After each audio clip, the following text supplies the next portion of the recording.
Glad to know you're still with us on the morning edition. Now, let's take a look at our first commentary on the program. How did a fake appointment letter get this far is one question a lot of Nigerians have been asking. That's our first commentary this morning. But before we go further into this discuss, let's take you to the moment at the ad hoc committee on the probe, where some of the new developments unraveled yesterday. Received the letter of appointment and the Establishment Act. And based on those documents and also based on the interaction with the representatives of the PEAC and PFIPC, they went on to issue the authorized establishment and later the recruitment waiver. We now, having seen all the facts and observed all the documents, concede that we ought to have carried out more due diligence in the discharge of the duties of the office in issuing an authorized establishment and a recruitment waiver. And that is the voice of Wilson Jack now, the head of the Civil Service of the Federation, HCSI. There it is. The House of Rep Ad hoc Committee investigating the Presidential Foreign Investment Promotion Council has formally declared that the appointment letter presented by Deni Adeyemi, the man who called himself the Director General of this council, is fake. Not disputed, not under review. It is fake. And it wasn't just the committee saying it. This is coming from the head of the civil service, like you rightly heard, Mrs. Didi Esther Wilson Jack, who appeared before the panel for a second time and confirmed it. And this is the most senior civil servant in the country, make no mistake about it, telling lawmakers on record that the documents that Adeyemi presented were not authentic. When the person at the very top of the civil service structure says a document is fraudulent, there's really no room left for ambiguity. Now, to bring you up to speed, in case you probably missed, you lost track of this story, you who's just catching up, or maybe you've been following it, Adeyemi claimed he was appointed Director General of the PFIPC by the Chief of Staff to the President, Tinubu, Femi Gbajabiamila.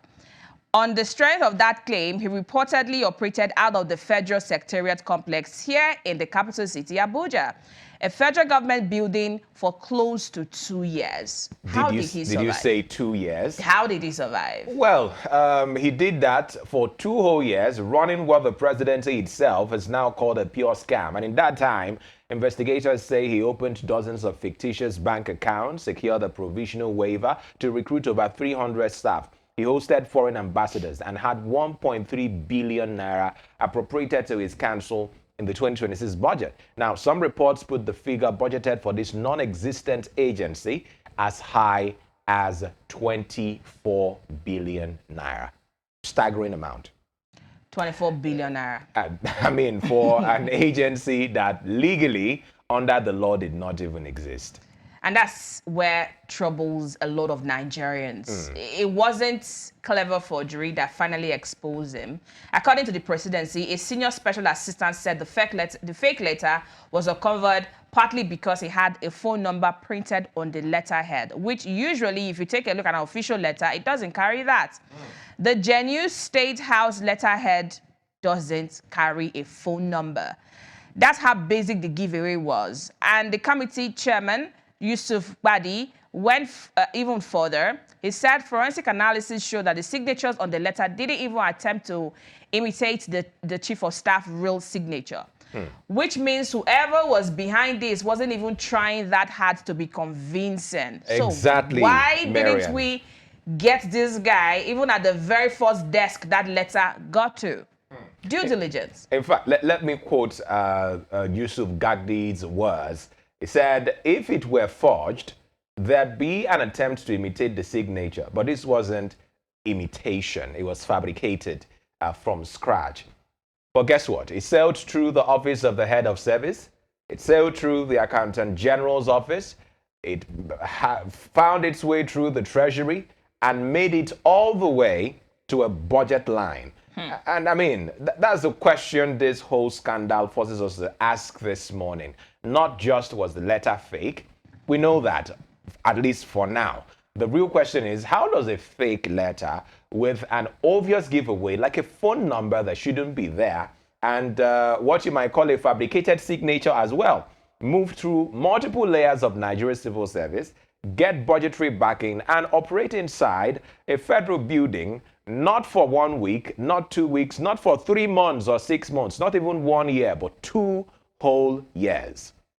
Without anyone flagging that office. Where are you going to? I'm going to PFIPC. That's even a sign directing you to the office when you get to the secretariat. How did this bypass all of these offices, all of this desk? But then, remember, this isn't a case with only one version of events. Adeyemi, for his part, has denied wrongdoing. He claimed his appointment was genuine and has gone as far as accusing the chief of staff himself of demanding a share of the council's take-off grant, an allegation Gbajabiamila Miller has firmly and publicly denied, and over which he since filed a lawsuit against Adeyemi. Amounted to about 15 billion or so. Now, so this matter is still very much here, and the House of Rep ad hoc committee is on it, uncovering. This is the second time, like you mentioned, the HOC is coming to the committee to reel out accounts of hers. Well, there's also a detail in this story that honestly deserves far more attention than it's gotten. Marian, the presidential aide Bayo Nanuga disclosed that a key witness in this case died in a hotel fire just 5 days before Adeyemi's arrest. 5 days before.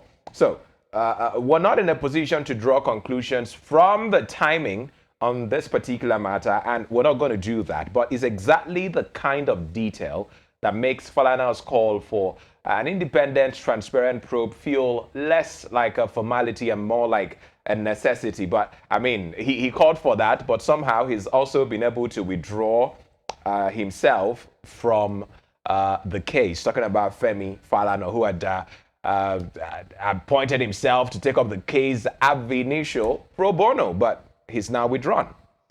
Yes, indeed. And we decided to bring you that update on the commentary. Your thoughts are very much welcome. Like one of our callers did say on the paper review that at least one person has taken responsibility to say there was a huge oversight from my part, talking about the head of the civil service of the Federation, HCSC, Mrs. Esther Didi Walls-Jack. She said, we should have carried out due diligence. We should have seen that letter wasn't real. We should have seen all of these signs that we are now getting to know now. My bad. We take responsibility. Can other agencies and departments also take responsibility? And can we get to the bottom of this case? Who are those? Are we all now going to stay behind the banks of we did not know it was real? But then, as the story unfolds, we'll bring you updates on that.